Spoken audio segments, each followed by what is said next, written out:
घर परिवार की बगिया में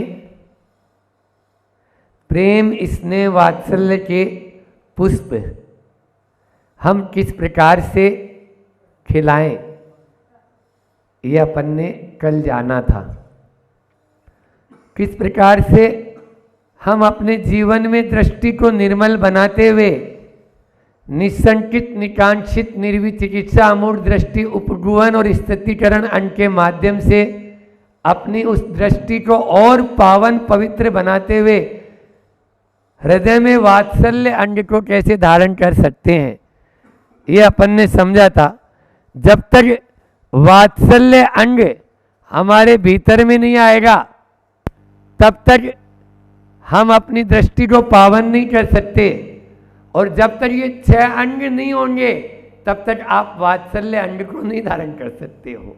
हमने उदाहरण दिया था कि कैसी प्रीति हो, तो आचार्य कहते हैं, बैठे हैं किरीट भाई, गोवत्स सम प्रीति हो। गोवत्स गाय जैसे बिना किसी अपेक्षा के अपने बछड़े से प्रीति करती है, वैसी प्रीति क्या हमारी है? हम कुछ न कुछ आकांक्षा रखते हैं, कुछ न कुछ अपेक्षा रखते हैं। जहाँ पर कुछ मिलने की उम्मीद हो तो उस समय गधे को भी बाप बना लेंगे, और जहाँ कुछ मिलने की उम्मीद नहीं है तो बाप को भी गधा कहने से संकोचित नहीं होंगे। ये हमारी स्थिति आज वर्तमान में हो रही है। इसलिए वात्सल्य को अपने जीवन में अंगीकार या घर परिवार में अंगीकार कैसे करें, ये मैंने आप लोगों के सामने रखा था। आज उसी का ही एक उत्तर रूप कि समाज में हम कैसे वात्सल्य को अपने बीच में रखें। समाज में भी जब तक वात्सल्य नहीं होगा तब तक क्या हम संगठित हो पाएंगे? बोलो। तो हम कह रहे थे ये भी वात्सल्य भोज कहलाता है हमारे यहाँ। उस भोज के आगे भी वात्सल्य शब्द है, प्रीति भोज, वात्सल्य भोज। क्योंकि मारवाड़ी लोग है ना, तो थोड़ा सा भी अपन किसी का खा लेते हैं तो उपकार तो मानते ही हैं। इसी प्रकार से यहाँ पर हमने सुना है अंजनगिरी में हमेशा जब से ये क्षेत्र इन लोगों ने हाथ में लिया है तब से फ्री भोजनशाला चलती है। कभी भी कोई भी आओ, कोई शुल्क नहीं, और यहाँ तक कि यहाँ जो स्टाफ काम कर रहा है उसके लिए भी भोजनशाला में भोजन है। बोलो, जो कारीगर काम कर रहे हैं, पहला ही क्षेत्र होगा भारतवर्ष में जहाँ पर इस प्रकार का, यानी जो है ना कि जो पत्थर के कारीगर इतने सारे लगे हुए हैं, शाम को आए थे वो लोग भी, तो निश्चित वह अपना करते हैं। तो मैं 2 शब्द कहकर अपनी बात को आगे बढ़ाता हूं। एक शब्द है समझ, समझ, जय नहीं, जय, और एक है समाज। हाँ, जैसे जयपुर वाला जय है ये, तो समझ और समाज दोनों में अंतर क्या है महाराज? तो पशुओं के झुंड को समझ कहते हैं, और आदमियों और इंसानियों के झुंड को, इंसानों के झुंड को या समूह को समाज कहते हैं। बोलो, जहां पर केवल मात्र अपना ही ध्यान नहीं रखा जाता है, दूसरे का भी ध्यान रखा जाता है। यही पशु प्रवृत्ति है कि आप ही चरे, वही मनुष्य है जो मनुष्य के लिए मरे। ये पंक्तियां हैं, दूसरी क्लास में पढ़ी थी हमने, याद आ गई आप लोगों के पुण्य से। हाँ, कि वही ये पशु प्रवृत्ति, सुमित्रा नंदन पंत की कविता होनी चाहिए शायद, जहाँ तक है सुमित्रा नंदन पंत, उसकी ये कविता दूसरी क्लास तीसरी क्लास में चलती थी। तो वो ये समाज उसको कहते हैं जहाँ एक दूसरे का ध्यान रखा जाता है, एक दूसरे का। लेकिन क्या करें, आज विडंबना है, आज एक दूसरे की कद्र नहीं, एक दूसरे की काट होती है। एक दूसरे का सम्मान नहीं, एक दूसरे को नीचा दिखाया जाता है।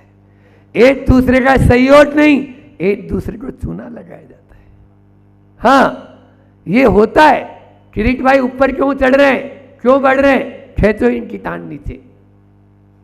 मालूम है किस प्रकार से वो, हम तो आज वात्सल्य का अंग, परसों भी हम गौशाला में ही प्रवचन किए थे, और आज भी गौशाला वाले ही आ गए, तो हमने ही बोला भैया वात्सल्य का अंग जो है उनके लिए तो और जरूरी, और इनको तो हर व्यक्ति सहयोग करने के लिए तत्पर क्यों होता है, क्योंकि वो खुद आगे इस क्षेत्र में बढ़ रहे हैं।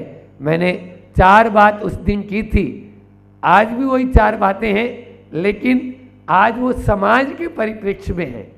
उस दिन हमने आपको 4 बिंदु दिए थे कि किस प्रकार से सहयोग की वृत्ति, सम्मान की वृत्ति, समादर की वृत्ति और क्षमा की वृत्ति हम अपनाएंगे, तभी घर परिवार में हम जो है यह वात्सल्य आ पाएगा। आज भी पहले मैं 1-2 उदाहरण देता हूँ कि सहयोग के माध्यम से समाज कहाँ तक पहुँच जाता है। सत्य घटना है दोनों। हम लोग जब मैं प्रमाण साई साथ में था तो बिहार करते हुए मुर्शिदाबाद जिले में पहुँचे। कल वहाँ के लोग यहाँ आए भी थे, यहाँ दर्शन करने के लिए आए थे। मुर्शिदाबाद जिले में 8 गांव हैं जिनमें 8 विशाल विशाल जैन मंदिर हैं, चाहे वो औरंगाबाद हो, चाहे वो दुलियान हो, चाहे वो जियागंज हो, चाहे वो सनमती नगर हो, चाहे वो आपके लाल गोला हो। ये सारे 8 सिस्टर बोलते हैं इनको।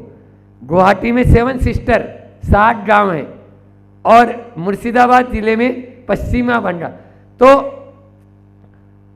मुर्शिदाबाद जो है वो पश्चिम बंगाल की आर्थिक राजधानी हुआ करती थी कोई जमाने में, और इधर बांग्लादेश का बॉर्डर, बीच में गंगा नदी, और ये किनारे किनारे ये गांव बसे हुए हैं जहां अच्छी सुदृढ़ समाज आज की तारीख में है अपने बहुत लोग। कल वहाँ के लोग जो मैं बता रहा था दुलियान से आए थे। दुलियान से 15 किलोमीटर पहले जो है औरंगाबाद एक गांव, वहाँ का इतिहास आपको बताता हूँ कि कैसे वो गांव बसा और कैसे वहाँ पर आज की तारीख में सब सॉलिड पार्टियाँ। तो ताराचंद जी सेठी से पूछा गया कि आप लोगों का इतिहास क्या है।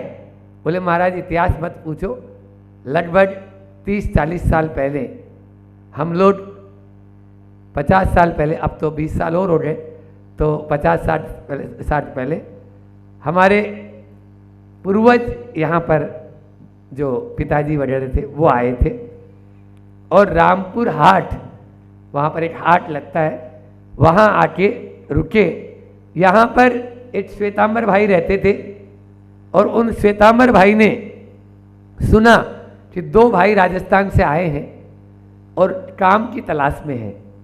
उनका कपड़े का काम था। उन्होंने हमें बिना जान पहचान के 2 गांठ दी, पूर्वज जो थे, और बोले बेचो और कमा के लाके दो। बस उन्होंने 2 गांठ दी, हम 2 गांठ बेच के आए हाट में, वापस आए, फिर 4 गांठ दी, फिर ऐसे ही धीरे धीरे बढ़ते गए, और आज की तारीख में 30 परिवार औरंगाबाद में हैं, और 30 करोड़पति ये बोल रहा हूँ। सबकी अपनी अपनी फैक्ट्रियाँ हैं, बड़ी बड़ी फैक्ट्रियाँ, चाहे वो ताराचंद जी हों, चाहे गुमानमल जी हों, मतलब सबकी अपनी अपनी फैक्ट्रियाँ। तो इस प्रकार से ये है, कहते हैं ना, जहाँ न जाए बैलगाड़ी और वहाँ जावे मारवाड़ी। बस वही है कि कहीं जहाँ पे भी जाते हैं तो कोई कोई, वो भी राजस्थान के थे श्वेतांबर भाई भी, वो भी इसी प्रकार से आए थे। एक दूसरे से सहयोग की होती है वृत्ति, तो इस प्रकार से ऊपर उठ जाता है। और आज भी 4 बात करता हूँ। पहला तो ये सहयोग का उदाहरण मैंने दिया अभी आपको कि समाज में किस प्रकार से हम एक दूसरे को सहयोग करके ऊंचा उठा सकते हैं। एक दूसरे को ऊंचा तभी उठा पाएंगे जब हम सहयोग, कल मैंने कहा था कि योग करो या न करो, योग करो या न करो, सहयोग जरूर दो। सहयोग देंगे तो ऊपर उठा देंगे, वात्सल्य पनपेगा। दूसरा है संरक्षण, संरक्षण की वृत्ति। हमें चाहे वो आर्थिक संरक्षण हो, चाहे राजनीतिक संरक्षण हो, चाहे सामाजिक संरक्षण हो, चाहे आध्यात्मिक संरक्षण हो, कोई भी आते हैं, आप देखते हैं गुरु जी के चरणों में कोई भी पहुंच जाता है तो किस प्रकार का संरक्षण मिलता है। हम जब घर छोड़ के आए थे तो हमने तो कभी आचार्य श्री जी को मतलब देखा भर था एक बार, लेकिन हम तो ये सोचते थे कि जाएंगे और तुरंत मुनि महाराज जी बन जाएंगे। लेकिन मारवाड़ी थे, सो परीक्षा के बिना तो कुछ होना ही नहीं है। मालूम नहीं था, कुछ भी नहीं लेके आए, केवल तन पे एक कपड़ा बस जोड़ी आई थी, बस वो था हमारे पास में। गुरुजी को बोला, गुरुजी घर छोड़ के आए, लेकिन गुरुजी ने ऐसा संरक्षण दिया कि आज इस स्थान पर पहुंचा दिया। बोलो, ये क्या है? आध्यात्मिक संरक्षण। और आज भी गुरुजी का वृहद वात्सल्य। मैं तो गुरुजी कहता हूं कि तूने खूब दिया गुरुवर, मेरी झोली छोटी पड़ गई रे, तूने इतना दिया मेरे गुरुवर ने। हाँ, हमें हमारी झोली छोटी थी, गुरुजी देने में कभी कंजूसी किसी को नहीं रखते हैं। अभी गुरुकुल की बात चल रही थी, आहार जी से ये लोग आए हैं, वहाँ पढ़ाते भी हैं। आप दोनों टीचर हैं, वो बालक वहाँ पढ़ता भी है। इस प्रकार से अध्यापक भी वहाँ के ही छात्र पढ़कर अध्यापक बन जाते हैं। और वो गुरुकुल बहुत ही अच्छा, जैसा इन्होंने बताया कि वहाँ पर रोज प्रतिदिन स्वाध्याय, पूजा, भक्ति सब होती है, और उसके साथ में अपनी जो लौकिक पढ़ाई है उस पर भी पूरा ध्यान दिया जाता है। ये केवल मात्र और केवल मात्र ये संस्कार कब जीवित रहेंगे? जब गुरुकुल जीवित रहेंगे। और आप लोगों ने, चाहे पवन जी हों, चाहे किरीट भाई हों, अपना भी, और भी अभी दिलीप जेवारी जी आए थे, ये लोग थे ही नहीं, तो भी 1 लाख रुपए वो तुरंत घोषणा करके गए कि नहीं, मेरी तरफ से गुरुकुल के लिए महाराज जी भिजवा नहीं है। इस प्रकार से यह संरक्षण, आर्थिक संरक्षण, राजनीतिक संरक्षण भी होता है, अपने पद का भी उपयोग करते हैं। उसके बाद में समादर, एक दूसरे का समाज में कोई छोटा बड़ा नहीं है, ध्यान रख लेना। हम ऐसा समझते हैं, नहीं हम बड़े हैं, ये छोटे हैं। आज छोटे बड़े का भेद बहुत होने लगा है, लेकिन नहीं। आपको दिल्ली का लाल किला जिन्होंने बनवाया ना, उनका उदाहरण सुनाता हूँ। लाला हरजस राय, सुदन चंद जी के बेटे लाला हरजस राय जी का उदाहरण है। एक बार उनके घर में खुशी का मौका था, और खुशी का मौका था तो लावना बांटते हैं। आपके इधर क्या बोलते हो मराठी में? मारवाड़ी में तो लावना बोलते हैं। पूरे गांव घर घर में जाके और जो मिठाई होती है वो दे के आते हैं।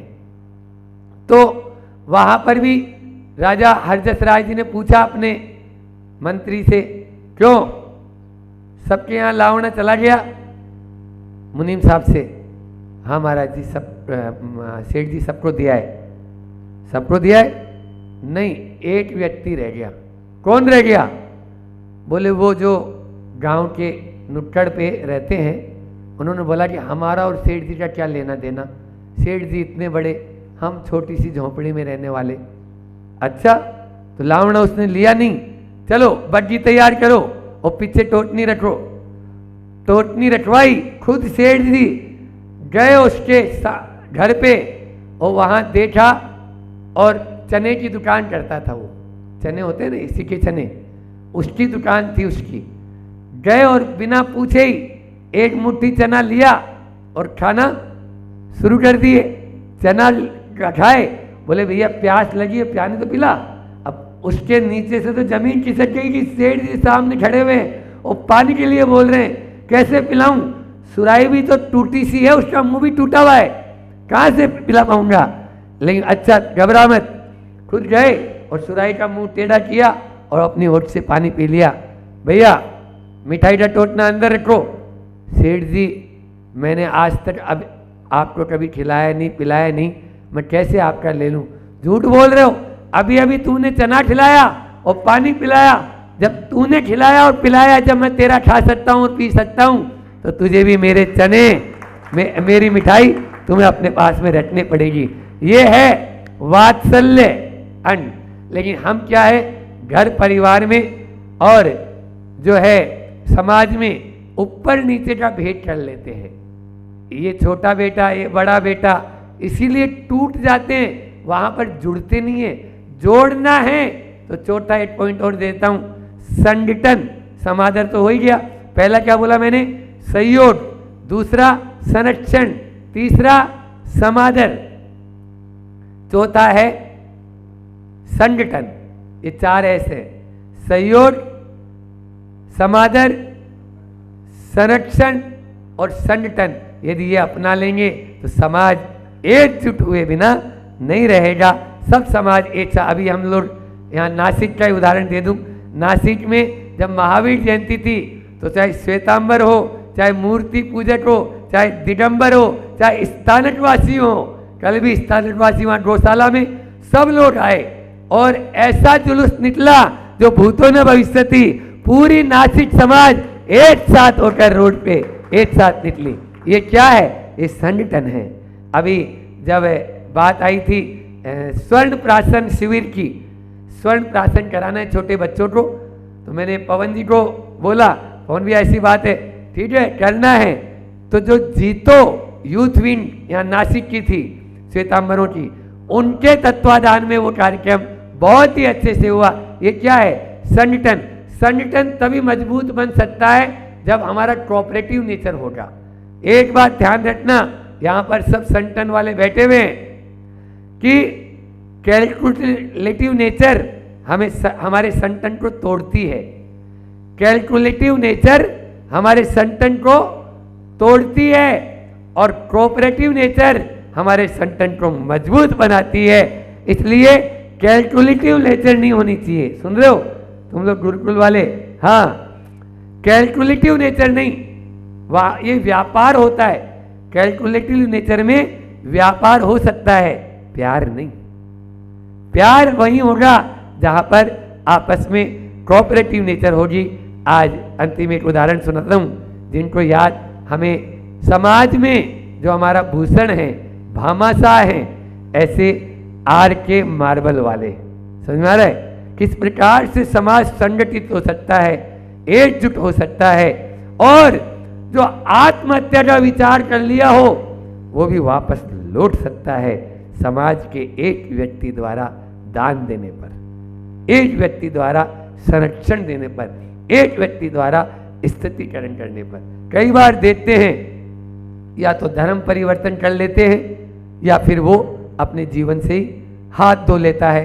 क्योंकि ठीक है, पाप कर्म का जब उदय आता है तो फिसलता हुआ ऐसा फिसलता चला जाता है, कई बार गलत नीतियों को एडॉप्ट कर लेता है, तब भी व्यापार में लंबा घाटा लगा लेता है और फिर उसके विचार दूषित हो जाते हैं। लेकिन फिर भी आप लोग यहाँ पर बैठे हुए, आप लोगों में भी ऐसे ही परिणाम आते हैं कि नहीं, समाज में यदि कोई व्यक्ति इस प्रकार की गलत मान लीजिए मानसिकता वाला है, उसको अपन स्थितिकरण करें, उपग्रहण करें और उसको वात्सल्य अंग से यदि अपन ओतप्रोत हो जाएं तो बच जाता है। हमने देखा उनके अशोक जी पाटनी के ऑफिस में जो अपने बिजनेस की फाइलें हैं वो कम, और ये वाली जो फाइलें हैं वो पूरी की पूरी, उनको केवल साइन प्रति माह 10 से 15 हजार फाइलें जिन पर साइन करना है वो तय लगी रहती है। नए और पुराने तो किशनगढ़ के इर्द गिर्द 4-5 किलोमीटर के एरिया में जो किशनगढ़ तहसील में आते हैं, उसमें चाहे जैन हो चाहे जैनेतर हो, जिस किसी भी बिटिया की शादी होनी है 1 लाख रुपए अशोक जी पाटनी की तरफ से उस विवाह में जाना ही जाना है, जाना ही जाना है। बहुत सारी योजनाएं, किस किस का नाम लें, चाहे वो पढ़ाने से संबंधित हो, विद्यालय से संबंधित हो, बच्चों से संबंधित हो, चाहे वो विधवा पेंशन के नाम से हो, चाहे वो वृद्धावस्था पेंशन के नाम से हो। एक बार मुगल सराय हम लोग पहुंचे, नाम नहीं ले रहा हूं, जैन परिवार, बहुत गरीब परिवार, हमें ऐसा लगा उसी दिन पाटनी जी आए थे, तुरंत वो बोले कुछ करना है, महाराज जी ने हाँ इनके लिए करना है। वहां पर माली का काम वो करते थे, बोले हर महीने 5,000 रुपए आप जब तक जियोगे तब तक मिलेंगे। ऐसे कम से कम एक उदाहरण नहीं, 50 या सैकड़ों उदाहरण तो मेरे हो गए होंगे जो हम इतने वहां करवा चुके हैं कि भाई देने वाले वो हैं, अपन को क्या है, बस वो बोलते हैं महाराज जी आप तो बस केवल बस थोड़ी इत्तला मिल जाए कि ये जेन्युइन है, कि हाँ ये वास्तव में इसको जरूरत है, तो वो बिल्कुल भी वहाँ ना है ही नहीं। इस प्रकार आरके फाउंडेशन के माध्यम से यह चलता है। आपके ही समाज के वो भामाशाह हैं और भी उनके जैसे पैसे वाले, उनसे भी अधिक पैसे वाले होंगे, लेकिन परिणाम होना बड़ी मुश्किल लगती है। जो भी साधर्मी भाई आपको गिरता हुआ नजर आए बस छाती से लगा लेना, यही वात्सल्य अंग है। और जैसा अभी बताया कि न केवल यहाँ पर, एक और बता दूं, अभी हम यहाँ पर आए तो इधर बहुत अच्छा गौशालाओं के माध्यम से भी यह चल रहा है, आगे भी चले। अंजनगिरी में अभी तो आए हैं, आज तो पहला ही प्रवचन है, तो अंजनगिरी के माध्यम से यहाँ सुना है 108 पाषाण के भव्य भव्य जिनालय थे। ऐसा देखेंगे आप किरीट भाई, नीचे जाके आंखों में पानी आ जाएगा। कल तो हम तो बिल्कुल ही वो हो गए, क्योंकि बिल्कुल धराशायी हो गए, और प्रतिमा भी खुले आसमान के नीचे। ऐसे ही पहाड़ पर भी बहुत अच्छे, मतलब अपनी गुफाओं में कल हम गए थे, गुफा में अद्भुत दर्शन। और जहाँ पर अंजना, जिसका नाम लेते ही हम लोगों को भी संबल मिलता है कि जब अंजना नहीं घबराई तो तू क्यों घबराता है, तू तो मर्द है। वो अबला थी और इसी जंगल में आके शेर, चीता, ऐसे खुकार जानवरों के बीच में भी पेट के अंदर तद्भाव मोक्षगामी हनुमान था, लेकिन वो घबराई नहीं, वो कहीं अपना रोना नहीं रोई बस। और ये वात्सल्य का एक और बता दूं उदाहरण, कल देंगे, हालांकि टाइम नहीं है, कि किस प्रकार से उस गुफा के बाहर सियार ने अपने प्राण त्याग कर दिए कि तू पहले मुझे मारेगा, बाद में अंदर उस अंजना तक पहुंच पाएगा। ये वही गुफा है जहां पर शेर और उसके बीच में लड़ाई हुई कि नहीं, मैंने आवास का, यानी जो है ना अंदर महाराज जी भी रहते थे, और अरयनाथ भगवान की अद्भुत प्रतिमा।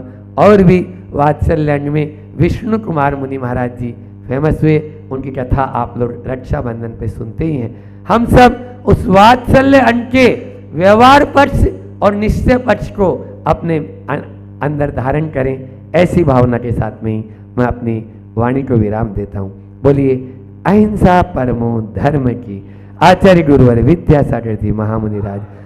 अपनी चर्चा चल रही है गजपंथा पर।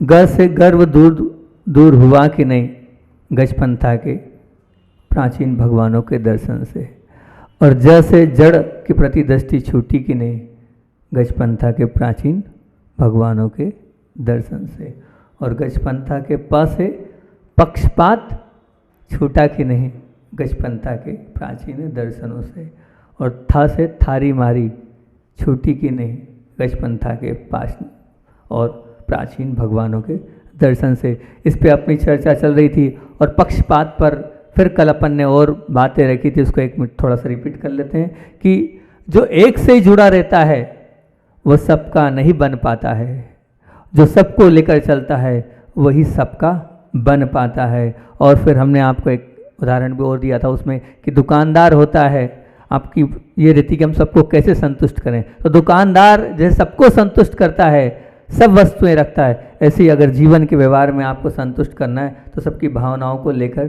चलना ही होगा। फिर कहा था अपनों के बीच में सबका चाहेता आपको बनना है तो सबके पक्ष को निष्पक्ष होकर स्वीकारना होगा, तभी आप सबके चहेते बन पाएंगे, नहीं तो नहीं बन पाएंगे। और कहा था हमारी छवि उनकी तरफ वाले इस प्रकार के नहीं होना चाहिए, कभी ना बने और ना ऐसी पहचान अपनी बनाना। बहुत सारी बातें इसमें करी थी, और ये भी एक अंत में उदाहरण दिया था कि जैसे एक तरफ वाहन का वजन होता है और एक तरफ वो झुकता है तो आगे जाकर क्या हो जाता है, उसका एक्सीडेंट हो जाता है ना। बस अगर अपने जीवन में एक्सीडेंट नहीं लाना है, जीवन को अच्छा बनाना है, एक तरफ झुकना मत, सबको लेके चलना, तो निश्चित तौर से आप बहुत अच्छे और बहुत महान बन जाएंगे। आज करते हैं अपन थारी मारी छूटी की नहीं गजपंथा के दर्शन से, क्योंकि आज संसारी प्राणी जो भटक रहा है, आज संसार में भटकन का कारण है सिर्फ वही है और कुछ नहीं है, थारी और मारी।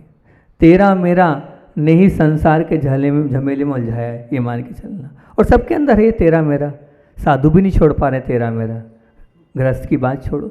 जब तक तेरी और मेरी दृष्टि छोड़कर आपके अंदर सहजता और समता नहीं आएगी कि नहीं जो तेरा है वो मेरा है और जो मेरा है वो भी तेरा है, जब तक ये दृष्टि हमारी नहीं आएगी तब तक हम ये मान के चलना हमारे जीवन को ऊपर नहीं उठा पाएंगे। आप सब लोग राम को तो मानते हैं, राम की आराधना भी करते हैं, राम की जय भी बोलते हैं, लेकिन राम के अंदर सबसे बड़ा गुण क्या था, उसके पास तेरा मेरा गुण नहीं था, इसीलिए तो उसने राजगद्दी को तुरंत छोड़ दिया। अब बताओ, आप हो, 3 भाई हो, 2 भाई हो, 4 भाई हो, लेकिन 4 भाई में जब हिस्से की बात आती है तो क्या आप राम जैसा कार्य कर सकते हो? राम की जय बोलने वालों, छोड़ दिया मैंने, कोई अपेक्षा नहीं, कर सकते हैं? या कोई इतनी सारी बहुएं बैठी है, वो छोड़ देगी सोना चांदी और भी जो जो भी हिस्से में मिल छोड़ देगी? नहीं छोड़ने वाले। जब तक कोई छूटेगा नहीं तब तक ये मान के चलना आप महान बनने वाले हैं। थारी महारी को छोड़ना होगा। कल एक जो प्राचीन यहाँ का जो इतिहास था, उस इतिहास को बहुत अच्छे से लिखा सुशीला जी भाई जी ने। बहुत अच्छा लगा उस इतिहास को पढ़ने के बाद। चिंतन तो थारी महारी पे चल रहा था, उसको रोक दिया। वो पुस्तक इतनी मतलब उन्होंने हस्तलिखित पूरा हाथ से लिखा है। और मेरा तो मानना है ये जो उन्होंने पुस्तक लिखी हैगी अपने हाथ से, सुशीला जी ने, यहाँ की स्वाध्यायशील दादी माँ है, इस पुस्तक को छपना चाहिए। सभी लोगों तक ये बातें पहुँचनी चाहिए, यहाँ के इतिहास के विषय में, यहाँ के जो उन्होंने ग्रंथों से भी संकलन किया है। तो पहले आज आप लोगों के सामने वो बात रखने का भाव हुआ, क्योंकि सबको पता चलना चाहिए कि यहाँ का क्या इतिहास है।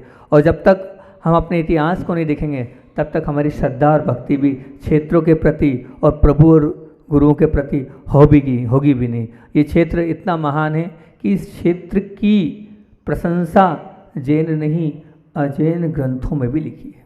अजैन ग्रंथों में लिखी है। मंदिर में शिलापट पर एक कारिका लिखी संस्कृत में। आचार्य महावीर कीर्ति महाराज जी जब वैष्णव से मिले थे और उनको ये कारिका एक वैष्णव ग्रंथ में मिली और उन्होंने ये आचार्य महावीर कीर्ति जी को दी थी। और उन्होंने मंदिर पे यहाँ पर वहाँ पर लिखी हुई ये कारिका कि स्पष्टा शत्रुंजय तीर्थ नत्वा रेवांत कचलम गजपंथे कुंडे स्नात्वा पुनर्जन्म न विद्यते। मतलब यहाँ पर ऊपर कुंड है, एक बहुत अच्छा कुंड है, वैसे 3 कुंड है और 3 चौथी गुफा के बाद एक कुंड है। उस कुंड का जल, वो बोल रहे जो जल में स्नान करेगा उसका पुनर्जन्म नहीं होगा। इतना महान वो कुंड है।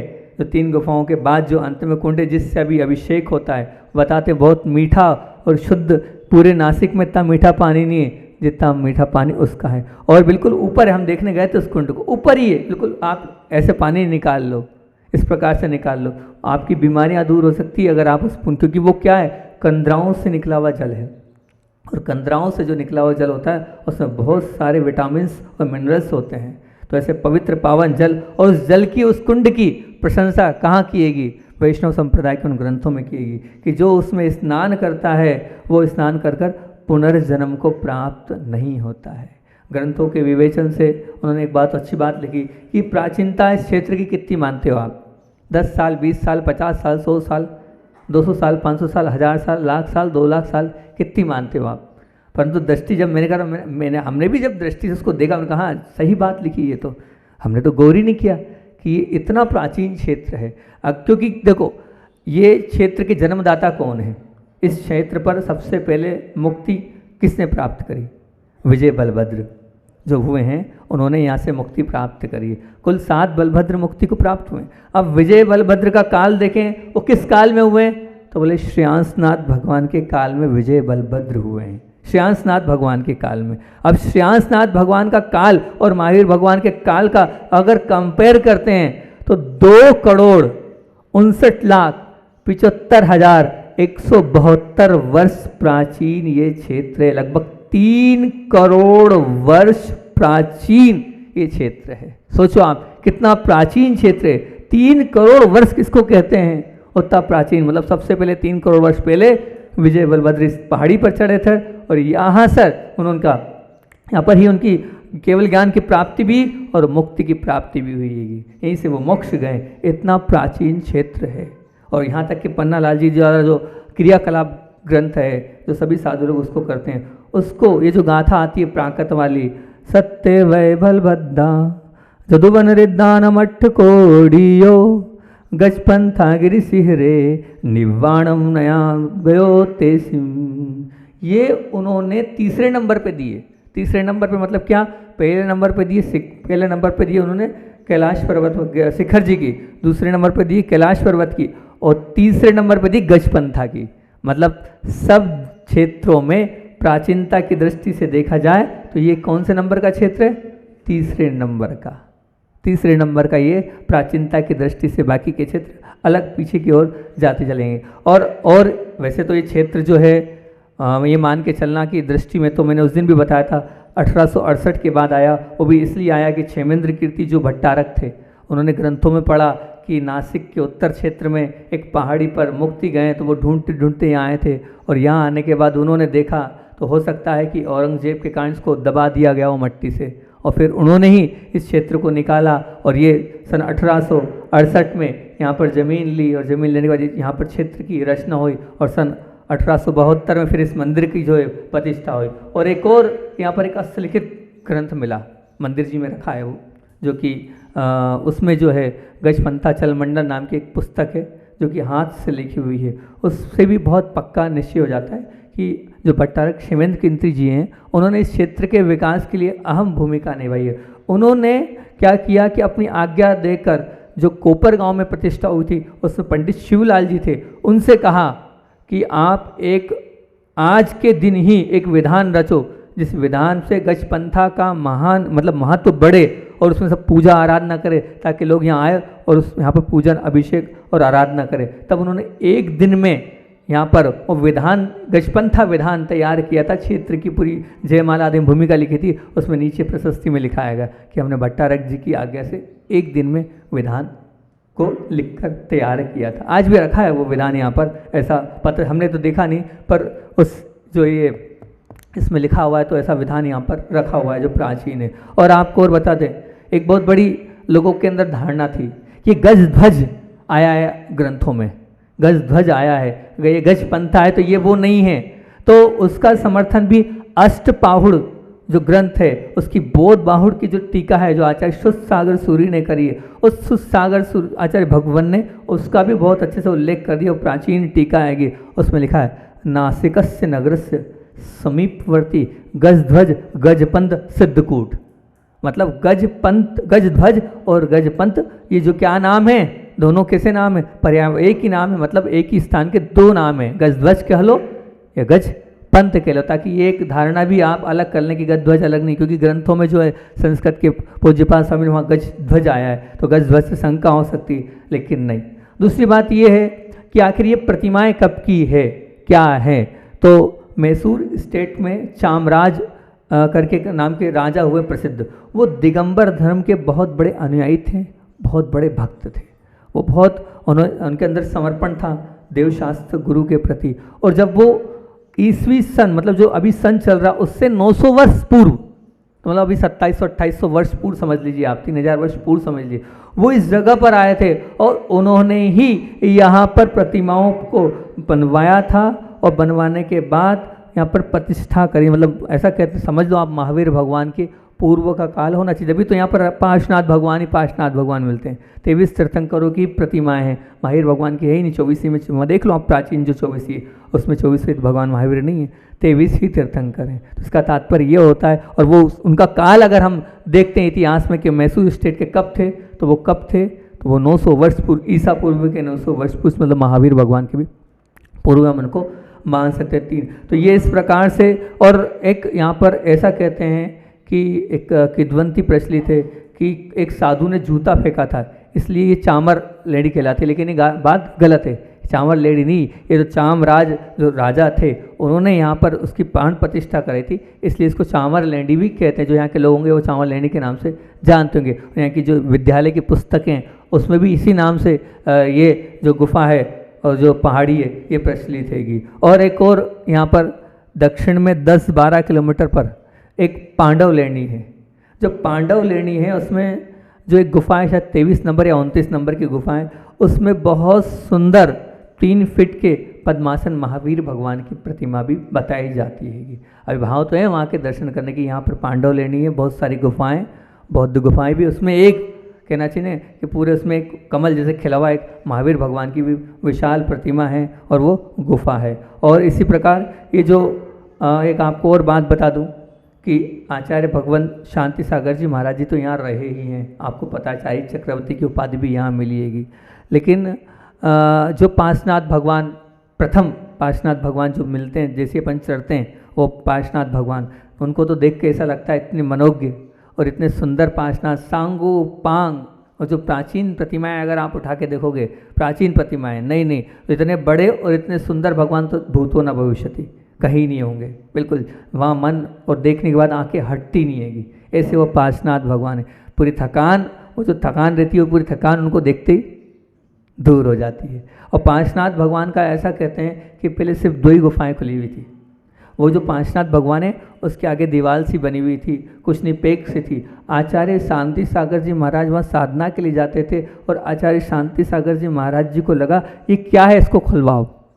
और जब इसको खुलवाया, खुलवाने के बाद देखा तो पार्श्वनाथ भगवान निकले। ये तो आचार्य शांति सागर जी महाराज जी की देन है कि उनके माध्यम से वो प्राचीन अतिशयकारी पार्श्वनाथ भगवान हमको देखने को मिल रहे हैं, जिनको देखकर हम भाव विभोर हो जाते हैं। एक और बहुत अच्छा कि कुछ बोलते हैं कि गज कुमार 2 हुए हैं। बिल्कुल सही, गज कुमार 2 ही हुए हैं। और गज कुमार 2 तो वही हैं, एक स्वर्ग गए हैं और एक मोक्ष गए हैं। बिल्कुल ये भी सत्य है, एक स्वर्ग गए हैं और एक मोक्ष गए हैं। और ये भी कहा कि वो दोनों कृष्ण के ही भाई थे। हाँ बिल्कुल, वो दोनों कृष्ण के ही भाई थे। गज कुमार कृष्ण एक, लेकिन एक जो है वो चचेरे, मतलब एक सौतेले भाई थे और एक सगे भाई थे। जो पहले गज कुमार थे, जो कि वासुदेव और गंधर्व जो उनकी धर्मपत्नी थी उनसे हुए थे, वो गज कुमार बहुत शूरवीर थे, बहुत अतिवीर थे, बहुत पराक्रमशाली थे। उन्होंने जो अपराजित नाम का एक राजा था, अपराजित नाम ही बताता है, क्या उसको कोई पराजित नहीं कर सकता, उसको पराजित गज कुमार ने किया था। तो वो गज कुमार उसको पराजित किया तो अपने आप में वो पूरे राज्य में उनका एक दबदबा था, सब उनकी मानते थे, सब उनसे दबते थे उन गज कुमार से। तो अब अभिमान था। अब अभिमान जब आता है, जब अभिमान आता है तो निश्चित तौर से वो अभिमान लेके भी जाता है। और वो इतने ज़्यादा बिगड़ चुके थे, इतने ज़्यादा भ्रष्ट हो चुके थे। तो एक पांसुल सेठ थे, उन पांसुल सेठ की धर्म पत्नी के साथ उन्होंने गलत व्यवहार किया। अब इतने ताकतवर थे तो पांसुल सेठ क्या करता, धन तो था लेकिन ताकत नहीं थी, लेकिन मन में बैठ गया था उनके।